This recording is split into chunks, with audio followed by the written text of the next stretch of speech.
এই তরকারি তরকারি তরকারি পুঁই শাক লাল শাক এই তরতাজা তরকারি নিয়ে যান বেগুন টমেটো সব তরতাজা তরকারি কি খাওয়া লিখে রাখছি রে হ্যাঁ খাওয়া শুরু করতে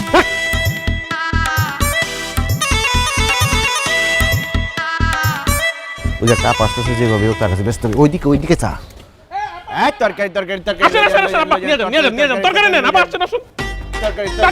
তরকারি কি কোন ভাই আমি তো তরকারি কিনতে বাজার যাইতেছিলাম আমার সব তরকারি দরকার আমি সব লয়ে যাবো হ্যাঁ পা আপনার যা লাগে সব নিয়ে যান ব্যাগ বইরা তাহলে নিলাম ভাইয়া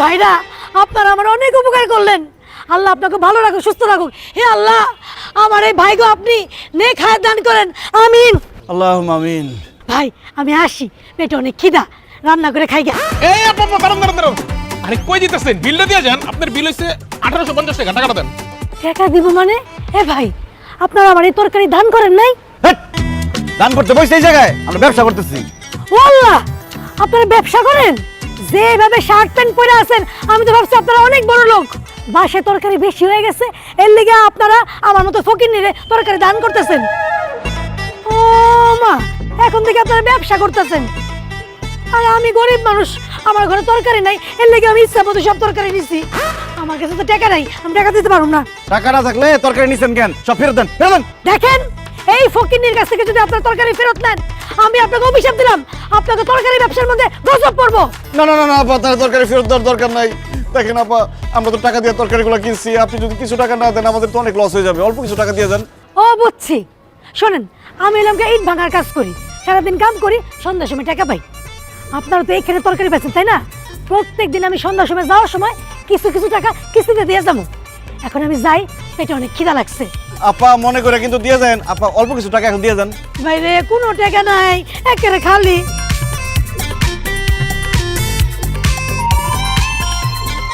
স্যার সারাদিন কোনো ব্যবসা বিক্রি নাই এর মধ্যে ফকির নাই সব ফাউল হয়ে গেছে কেমনে হলে তোমাকে ব্যবসার মধ্যে লাল বাতি জ্বলবো স্যার তোগো ব্যবসায় অবশ্যই লাল বাতি জ্বলবো আর তোগো ব্যবসায় লাল বাতি জ্বালাবো আমি রহিমা হারাম জাদারা তোরা আমারে পচা শশা দিছস অসম্ভব আমরা আপনার তরতাজা শশা দিছি সকালবেলা পচা তরকারি কে দিছে এই তুই কি পচা শশা দিছস না স্যার একদম টাটকাটা দিছি এই মোটকার বাচ্চা মোটকা তুই এই শশা খাইয়া দিবি পচা নাকি ভালো ধর অনেক খাই দেখতেছি আর পুরো পচে গেছে দেখছস আমি যে মিথ্যা কথা কই না তোগো শশা পচা তাড়াতাড়ি কইরা আমার শশা টাকা ফেরত দে দে বিক্রিত মাল ফেরত দেওয়া হয় না আর টাকাও ফেরত দেওয়া হয় না আপনি নেওয়ার সময় দেখে নিতে পারলেন না কি কইলি তোরা আমার টাকা ফেরত দিবি না দাঁড়া এখনই লোকজন ডাইকা তোকে সব তরকারি আমি ড্রেনের মধ্যে ফালাইতাছি তোরা খালি দেখ এ ভাই কই আছেন আপনারা এ ভাই এদিকে আসেন আপনার টাকা দিয়ে দিতেছে আসেন টাকা দিয়ে দিতেছে আল্লাহ লোকজন দেখেন না এনে 200 টাকা নেন আমার টাকা দিবি না পচা তরকারি দিছস তাই লাগা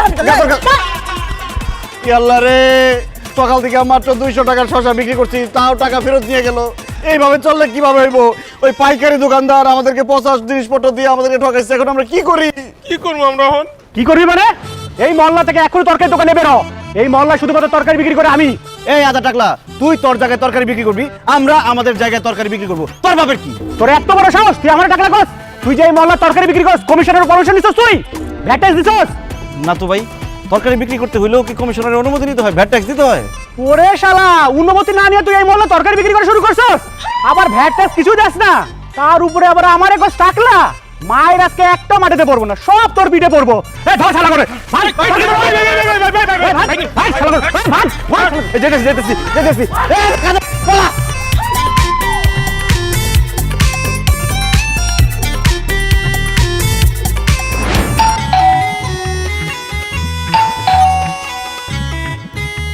বই লাগাই দিছো হ্যাঁ এই যে কলিং বেল বাজতেছে দরজাটা খুলে দিতে পারবো না যা খুলে দিয়ে এসো আপনি বড় হয়ে গেছেন নাকি আপনি খুলে দেখেন আমি কাজ করতেছি আমিও কাজ করতেছি যাও দরজা খুলো কি কাজ করেন মুখ সাম ছাড়া তার কোনো কাজ নেই মুখ চালায় হ্যাঁ খালি হাত চালায় এই এগুলো কি নিয়ে আসছো বস্তা ভর্তি এক বস্তায় আলু আরেক বস্তায় টমেটো গাজর আর মিক্স সবজি তোমার কি মাথা নষ্ট হয়ে গেছে? এত তরকারি একবারে কিনে আনছো কেন? সবসময় তো তুমি বলো বাজারে গেলে নাকি আমি অল্প স্বল্প বাজার করে নিয়ে আসি, বেশি বাজার নাকি কিনি না। এই জন্য এইবার এত বাজার নিয়ে আসছি, এই 6 মাস আমরা এগুলো খাইতে পারবো। এগুলো ফ্রিজে রেখে দিবা, আমরা এগুলোই খাবো। ফ্রিজে তরি তরকারি রাখলে স্বাদ গন্ধ কিছুই থাকে না। তাছাড়া ডাক্তার বলছে আমাকে ফ্রেশ টাটকা খাবার খাইতে। ডাক্তাররা আমারেও বলেছে এই ফ্রিজের কিছু খাবেন না, ফ্রেশ খাবার খাবেন। তোমার এই তরকারির বস্তা থেকে তো পচা গন্ধ বাইর হইতেছে। এই তরকারি আমিও খাবো না, এগুলা যাও নিয়ে ড্রেনের মধ্যে ফালাই দিয়ে আসো। ওরে আল্লাহ, কি বলে এত টাকার তরকারি নাকি ড্রেনে ফালাই দিয়ে আসবো? বাজার বেশি করলেও শান্তি নাই, কম করলেও শান্তি নাই। এখন আমি কি করি? মা, এই বিল্ডিং এর ভাড়াটিয়াদের সাথে তোমার তো খুব ভালো সম্পর্ক, চলো না তুমি আর আমি মিলে ভাড়াটিয়াদের কাছে এই সবজিগুলো বিক্রি করে দিয়ে আসি। নিজের বউ থাকতে মায়েরে পাঠাইবো বাড়ি বাড়ি তরকারি বেচতে, আমি যাই যাই কমু তরকারি কিনবেন তরকারি কিনবেন তরকারি কিনবেন। হায় রে, বিয়া করার পরে নিজের বউ হইছে রাজরানী আর আমি হইছি চাকরানি। ও আল্লাহ, আল্লাহ তুমি আমার উঠাই নাও না কেন? আমি বাইসে রইছি কেন আল্লাহ? আমি বাইসে থাকতে চাই না আল্লাহ। আল্লাহ গো, আমার উঠাই নাও হইছে কিটা? না বা আসলে মার এই কথাটা বলা উচিত হবে। এটা কি মহিলাদের কাজ নাকি? এটা তো পুরুষদের কাজ। তুমিও পুরুষ, আমিও পুরুষ। চলো না দুজনে মিলে এই সবজিগুলো বিক্রি করে আসি, যা লাভ হবে 50-50। আমি যতটুকু জানি এই যত ভাড়াইটা আছে এক মাসের পুরো বাজার করে নেয়, বুঝছো? তোমার তরকারি কেউ কিনবে বলে তো আমার মনে হয় না। এই সে গন্ধ বাইরেছে। আর তুমি তো জানো বাবা, আমার হাঁটুতে ব্যথা, আমি হাঁটতে পারি না। দেখো কেমন হাঁটি আমি। দেখ গা, মুরব্বীদের এটা বলা ঠিক হয় না। শান্তি, তুমিও ইয়াং, আমিও ইয়াং, এটা ইয়াংদের কাজ। চলো না তুমি আর আমি দুজনে মিলে রোমান্টিক ভাবে এই সবজিগুলো ভাড়াটিয়াদের কাছে বিক্রি করে আসি। এটা গুড আইডিয়া স্যার। এই মুটকু, তোমার ভাগ্য ভালো যে মুটকু ভাইটা তোমার সাথে আছে, নাইলে এখন বাড়ি দিয়া তোমার মাথাটা 2 ভাগ করে দিতাম আমি। কত বড় সাহস, বউকে দিয়ে সে তরকারি বিক্রি করতে চায়। একে বিদায় করে তুমি রুমে আসো, তোমার আজকে হিসাব আছে। স্যার বলছিলেন তো তরকারিগুলি নিয়ে আইসা সব ভাড়াটিয়ার কাছে বিক্রি করে দিবেন, কিন্তু কিছুই তো হলো না স্যার। এভাবে কি চলবে স্যার? এবার চালাবো। চালাইবেন? কি চালাইবেন? রিক্সা চালাবো। কি বলেন স্যার? আপনার মতো একটা শিক্ষিত লোক আপনি রিক্সা চালাবেন? আরে চাকরিতে শান্তি নাই, ব্যবসায় শান্তি নাই, পকেটে যা টাকা ছিল ওই পচা সবজি কিনে সব লস খাইছি। এখন সংসার চালাইতে হলে একটা ব্যবস্থা করতে হবে, আর সেই ব্যবস্থাটা হচ্ছে রিক্সা। কালকে থেকে রিক্সা চালানো শুরু করবো। আমি চালাবো আর তুমি ঠেলবা, পারবা না? পারবো, but very bad idea sir, but it's okay.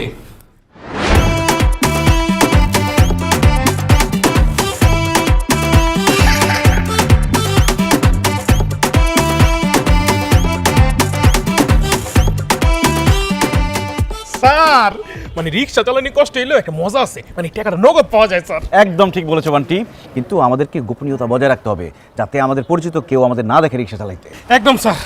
এই মামা যাবেন? হ্যাঁ যাও। তুমি হ্যাঁ মই। তুমি রিকশা চালাও? আবার মনে কি বলতে আছে? মুই তো ছোটবেলা থেকে রিক্সা চালাই। আপনার কোনো সমস্যা? এই খবরদার আমার সাথে ফাইজলামি করবে না। তুমি যে রিকশা চালাও সেটা আমাকে বিয়ের আগে বলো নাই কেন? মুই আপনার কেন বলবো? আপনি কেডা? আমি কেডা মানে আমি তোমার বউ। আল্লাহ সুবহানাল্লাহ, আপনি কি বলতেছেন? আপনি মোর বউ মানে? মোর বউ তো আমেন না, বরিশাল ভান্ডারিয়া থাকে গ্রামের বাড়িতে। মোর ছোট ছোট 4টে বাচ্চা আছে। মুই এখান থেকে রিক্সা চালায় টাকা পাঠাই, মোর বউ মোর বাচ্চাগুলোরে মানুষ করতে আছে। সবুজ কি বলতেছো তুমি? এগুলো তোমার কি মাথা খারাপ হয়ে গেছে? সবুজ? মোর নাম তো লাল, আপনি রঙে বল করছেন। মুই লাল মিয়া। এই যে দেখেন না স্যার, লাল গামছা লাগাইছে। কি বলতেছেন আপনি? লাল মিয়া কিভাবে হন? আপনার চেহারা, চোখ, হাত, পা, গাল, গলা সবকিছু হুবহু আমার স্বামী সবুজের মতো। ম্যাডাম, হইছে কি এই দুনিয়াত এক চেহারা 7 জন মানুষ আছে। এর লিগেই আপনার স্বামীর সাথে মোর চেহারা মিলে গেছে, কিন্তু মুই আপনার স্বামী না। দোস্ত বাদ দে তো, তোর স্বামী রিক্সা চালাতে যাবে কেন? এইটা তোর স্বামী না, চল তো। আচ্ছা দাঁড়ান, আপনি যদি আমার স্বামী না হয়ে থাকেন তাহলে আপনার পাশে যে মোটা লোকটা, সে দেখতে হুবহু আমার স্বামীর সাথে যে মোটা লোকটা থাকে তার মতো। সে তাইলে আমার স্বামীর সেই সহকারীর মতো কেন দেখতে? এই মুই কিভাবে বলবো? এটা তো এই ভোটকা জানে। এই বলেন না কেন আপনি? ম্যাডাম, এই ভাইয়া একটাকে বললো না একজনের মতো এই দুনিয়ার 7 জন মানুষ আছে, সেই জন্য মনে হয় আপনার স্বামীর সাথে যে লোকটা থাকে তার ফেসের সাথে আমার ফেসটা মিলে যাচ্ছে। It's a miracle, coincidence. দূর, কি শুরু করলি এসব? বাদ দে তো, চল। আরে আমার জীবন মরণের প্রশ্ন আর তুই চল চল চল চল করতেছিস। দাঁড়া, এই আপনি আপনার শার্ট খুলতেন। ওমর খোদা, আপনি কি বলতেছেন? মুই শার্ট খুলমু কিরপিন নেই। কারণ আমার স্বামীর বুকের মধ্যে একটা জন্মদাগ আছে, কালো দাগ। সেই দাগ যদি আপনার বুকের মধ্যে না থাকে তাহলে আমি বিশ্বাস করে নিব আপনি আমার স্বামী না।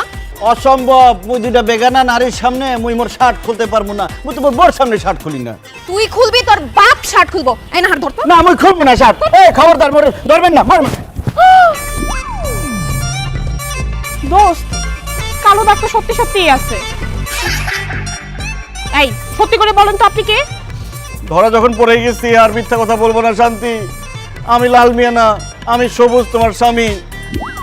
আমার চাকরি চলে গেছে তো, তাই রিক্সা চালাইতেছিলাম। কি আর করবো বলো বান্টি, দুনিয়াতে রিক্সা চালাতেও শান্তি নাই। পালাস না কেন?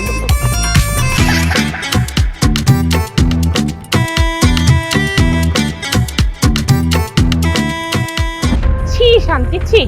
তুই একটা রিক্সাওয়ালাকে ভালোবেসে বিয়ে করছস? তুই এত সুন্দর একটা মেয়ে, ভার্সিটির সব ছেলে তোকে পছন্দ করতো, আর তুই রিক্সাওয়ালার সাথে সংসার করতেছিস। আমি তো তোর মতো দেখতে এত সুন্দর না, তারপরেও আমার জামাই সরকারি চাকরি করে। আল্লাহ, তোর রুচি এত খারাপ! তোর স্বামীর পরিচয় জানার পর তো লজ্জা আমারই মাথায় হেঁটে হয়ে যাচ্ছে। তোর সাথে আমি আর কোনো সম্পর্ক রাখবো না, কারণ আমার জামাই সরকারি চাকরি করে। তোর সাথে সম্পর্ক রাখলে আমার কোনো মান সম্মানই থাকবে না। রিক্সাওয়ালার বউ রিক্সাওয়ালার সাথেই থাকে। রিক্সাওয়ালার আমি বিয়ে করছি না, না, এটার একটা বিহিত করতেই হবে।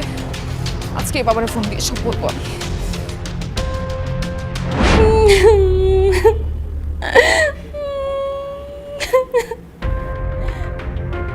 এই শান্তি, চুপ কর। কি হয়েছে? কান্নাকাটি করতেছিস কেন? বাবা কান্নাকাটি করবো না তো কি করব? আমার পুরো জীবনটাই তো শেষ। এইরকম একটা ছোট লোক, একটা অশিক্ষিত সাথে আমার বিয়ে হয়েছে। খবরদার বৌমা, তুমি কোন সাহসে আমার ছেলেকে অশিক্ষিত ছোট লোক বলতেছো? অশিক্ষিত ছোট লোক বলতেছি কারণ সে রিক্সা চালায়। এখন আপনি বলেন, ও যদি অশিক্ষিত না হইতো তাহলে কি রিক্সা চালাইতো? সি সি, কি বলে? আমার ছেলে রিক্সা চালাবে কেন? এইটা আমি বিশ্বাস করি না। দূর। বিশ্বাস করবেন কিভাবে? ছেলের ব্যাপারে তো কোনো খোঁজ খবর রাখেন না। আপনার ছেলে রিক্সা চালায় আমি আমার নিজ চোখে দেখছি। চুপ করে দাঁড়ায় আছো কেন? গুণধর মায়ের গুণধর সন্তান, বলতেছো না কেন যে তুমি রিক্সা চালাও? সবুজ, তুই চুপ করে থাকিস না। তুই কিছু একটা বল, এরা কি বলছে? হ্যাঁ বাবা, শান্তি ঠিক কথাই বলেছে।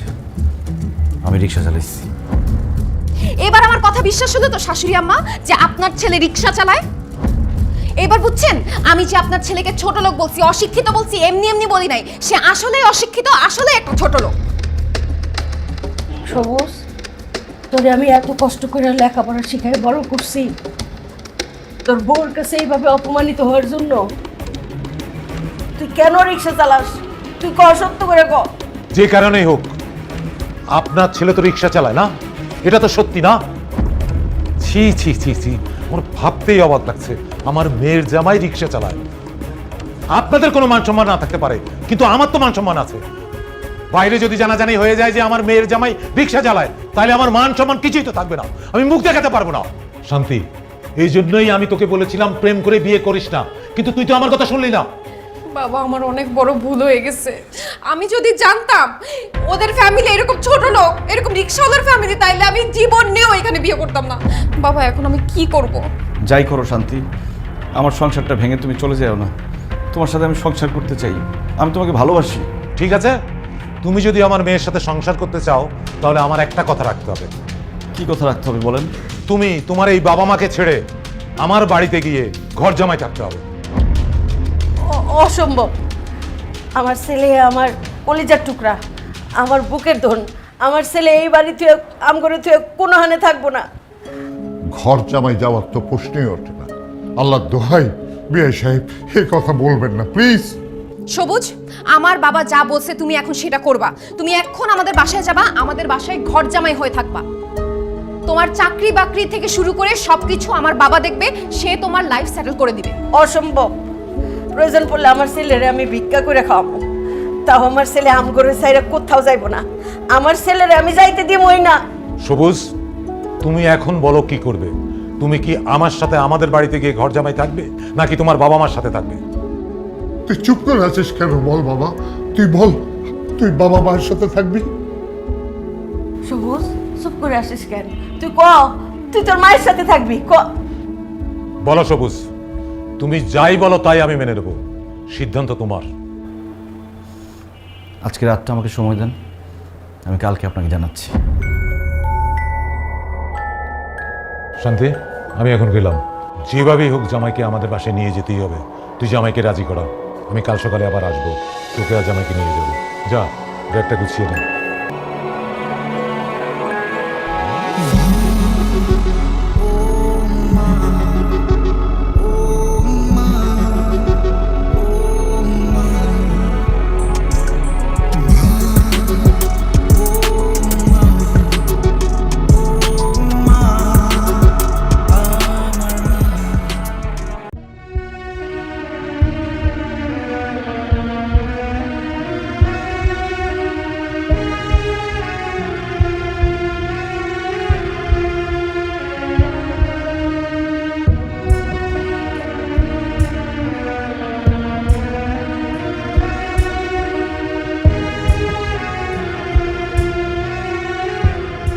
শান্তি, আমি তোমাকে একটা কথা বলতে চাই।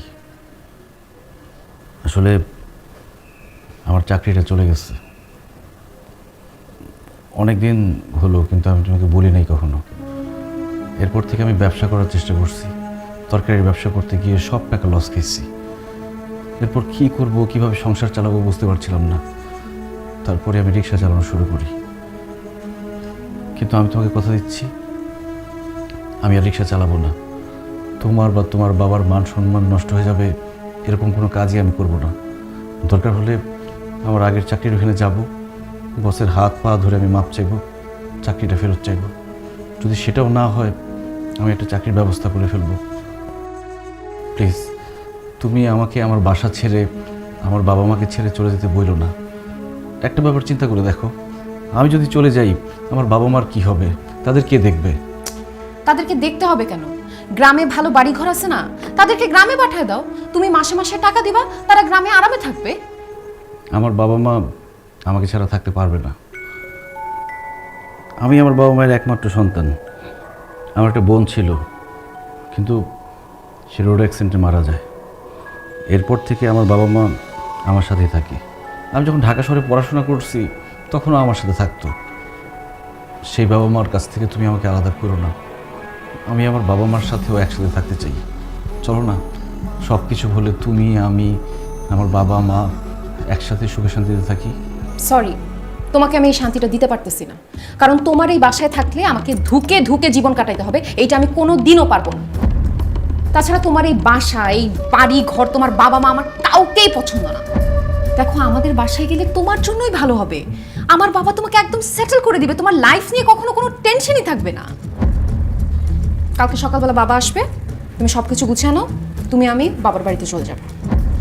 আর যদি তুমি আমার সাথে আমার বাবার বাড়িতে না যাও, ঘর জামাই না থাকো, তাইলে তোমাকে আমি ডিভোর্স দিব, তোমার সাথে আমি সংসার করব না। এখন তুমি ভেবে দেখো তুমি কি করবা।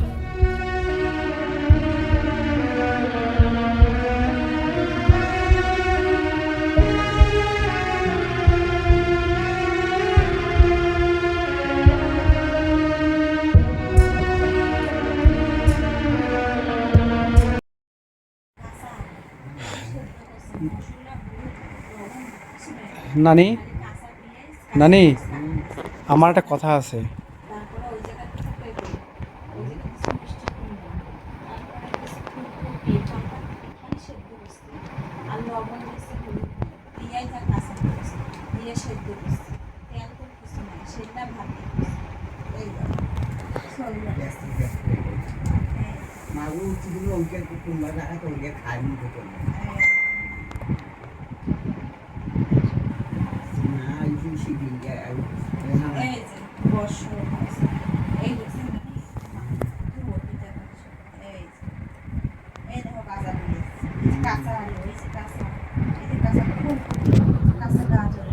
নানি, ফুলকপি, কাঁচা গাজর,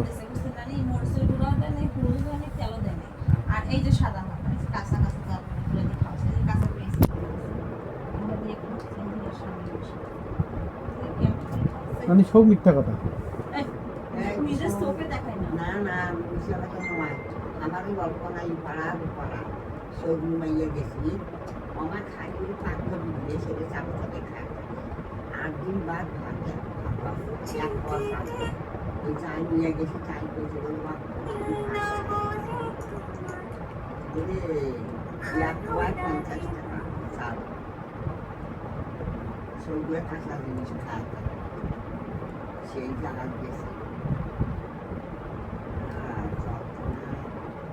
আর দিন বাদ বলে এক বস্তা করে খাবে তারপর ওই চাল নিয়ে গেছি চাল পেয়েছে বাপু দিলে খায় ওরা যে খায় আমি এই বাবানে এক ভাত দেন আর বাদ এক বস্তা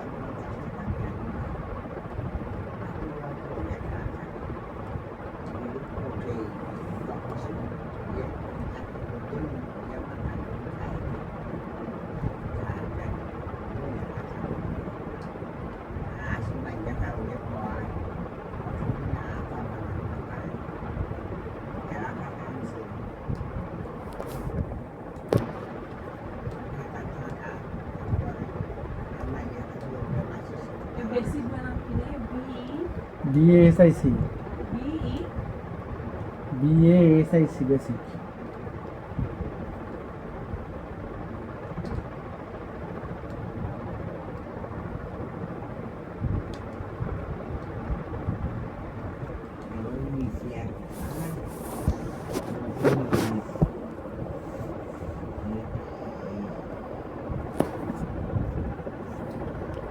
বাবা কি জ্বর হয়েছে